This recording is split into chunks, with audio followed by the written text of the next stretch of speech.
Oke,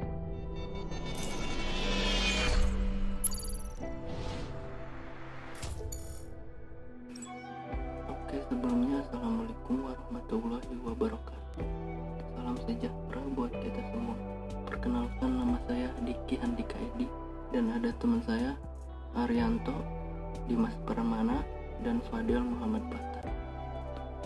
Di sini kita akan mempelajari dan menjelaskan tentang sejarah mesin uap, turbin uap, siklus Rankine, komponen utamanya, dan prinsip kerjanya. Dimulai dari sejarah mesin uap itu sendiri. Mesin uap dianggap sebagai perkembangan terpenting dalam revolusi industri. Mesin uap memfasilitasi kemajuan besar di bidang pertambangan, manufaktur, pertanian, dan transportasi. Meskipun terdapat beberapa tokoh terkemuka abad 18 dan 19 dikreditkan untuk mengembangkan mesin uap, sebenarnya sejarah mesin uap hadir 2000 tahun sebelum revolusi industri.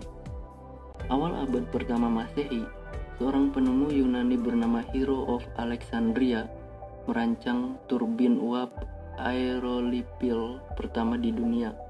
Alat tersebut terdiri dari bola berongga pada sepasang tabung. Dengan dipanaskan dari bawah, tabung mengangkut uap ke bola, lalu dilepaskan melalui serangkaian tabung. Gerakan uap melalui perangkat ini menyebabkan bola berputar. Ini menunjukkan potensi uap sebagai alat penggerak. Mesin tersebut merupakan perangkat pertama yang berfungsi mengubah uap menjadi gerakan putaran.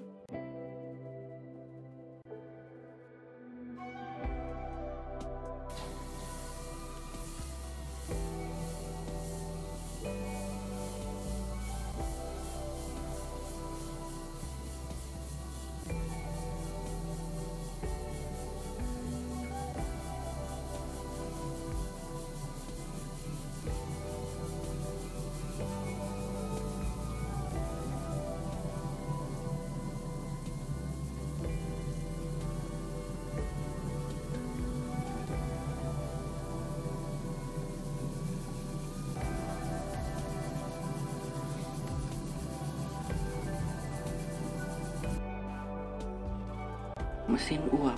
Mesin uap adalah mesin yang menggunakan energi panas dalam uap air dan mengubahnya menjadi energi mekanis. Mesin uap digunakan dalam pompa, lokomotif, dan kapal laut, dan sangat penting dalam revolusi industri.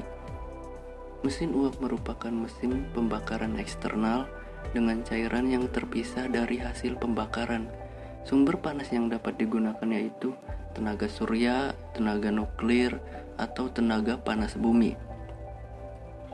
Jika uap berkembang melalui piston atau turbin, akan menyebabkan kerja mekanik.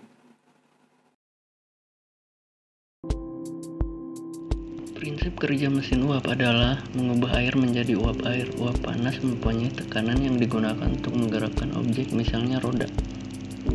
Api menghasilkan uap air yang bertekanan. Tekanan uap air akan mendorong piston. Piston akan menggerakkan roda. Jadi seperti ini animasinya. Ini adalah kereta api zaman dulu. Penggunaan mesin uap salah satunya adalah mesin lokomotif di awal era industri kereta api.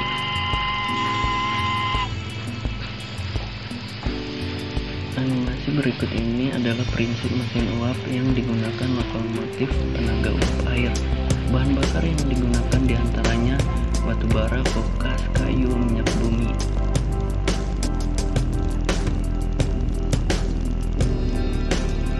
Nah, ini adalah bagian-bagian lokomotif uap. Nah, di sini ada persediaan air di tangki, itu persediaan batu bara, ada ruang kabin, ada mekanisnya, fireman, ada sistem boiler gitu.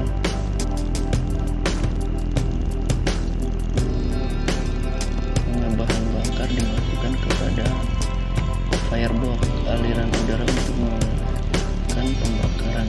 Sisa pembakaran berupa abu akan ditampung melalui suatu wadah. Air mendidih akan menghasilkan uap bertekanan. Untuk mencegah tekanan berlebihan, tekanan dibuang melalui katup pengamanan.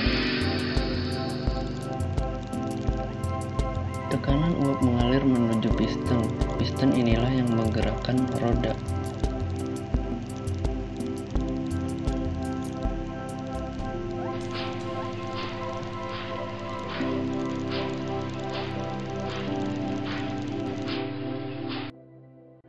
Oke, saya akan menjelaskan tentang siklus Rankine.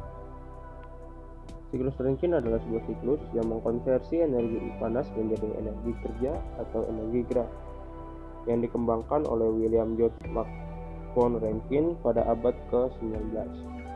Dan sejak saat itu banyak diaplikasikan pada mesin-mesin uap. Saat ini, siklus Rankine digunakan pada pembangkit-pembangkit listrik dan memproduksi kurang lebih 90% listrik di dunia. Dapat kita lihat pada layar Anda, pada proses 1 dan 2 itu terdapat kompresi isentropis dalam pompa, dan proses 2 ke 3 yaitu penambahan panas secara isobaris dalam boiler, dan proses 3 ke 4 yaitu ekspansi isentropis dalam turbin, dan 4 ke 1 adalah pelepasan panas secara isobaris di kondensor. Dapat kita ketahui, siklus Rankine ini bekerja secara tertutup atau closed loop circle, yang artinya secara konstan air pada akhir proses siklus masuk kembali ke proses awal. Pada siklus Rankine ini, air mengalami 4 proses sesuai dengan gambar yang di atas. Selanjutnya, air memasuki pompa pada keadaan 1 sebagai saturated liquid dan dikompresi isentropis dengan tekanan operasi boiler. Suhu air meningkat selama proses kompresi isentropis karena sedikit penurunan volume air yang tertentu. Lalu air memasuki boiler sebagai cairan terkompresi pada keadaan 2, dan daun sebagai saturated vapor pada kondisi 3. Boiler pada dasarnya adalah alat penukar panas atau heat exchanger yang besar, di mana panas yang berasal dari gas pembakaran, reaktor nuklir, atau sumber lainnya ditransfer ke air pada tekanan konstan dalam boiler. Bersama dengan bagian di mana uap dipanaskan,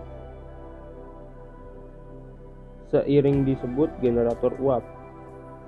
Superheater vapor memasuki turbin pada keadaan 3, berekspansi secara isentropis dan menghasilkan kerja dengan memutar poros yang terhubung dengan generator listrik.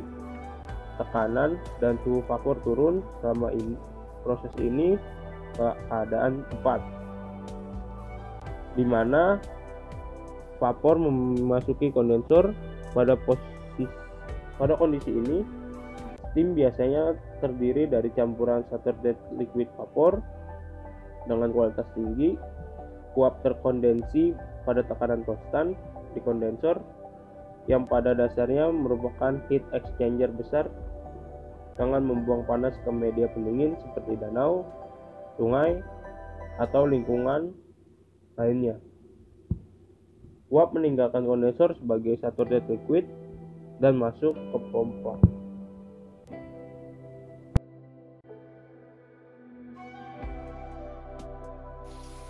Ya, dengan saya Arianto. Di sini ingin menjelaskan tentang prinsip kerja turbin. Pada dasarnya, prinsipnya sebagai penggerak awal yang berguna untuk mengubah energi potensial yang ada menjadi energi kinetik, yang selanjutnya diubah untuk menjadi energi mekanik yang berbentuk putaran poros turbin. Itu pada dasarnya. Namun pada pengaplikasiannya yang kompleks di banyak beberapa turbin uap, pada pengaplikasiannya masih banyak komponen pendukung agar mendapat hasil yang maksimal, seperti part yang ada, nozzle sebagai media ekspansi uap yang merubah energi potensial menjadi energi kinetik. Nozzle di sini untuk merubah tekanan agar mendapatkan kecepatan dari sudu-sudu. Nah, di sini ada sudu.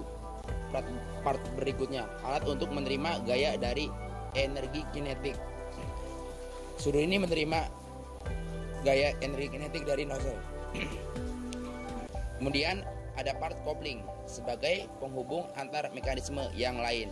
Coupling di sini mekanismenya ialah buka tutup atau pemasangannya untuk melanjutkan ke mekanisme sistem berikutnya.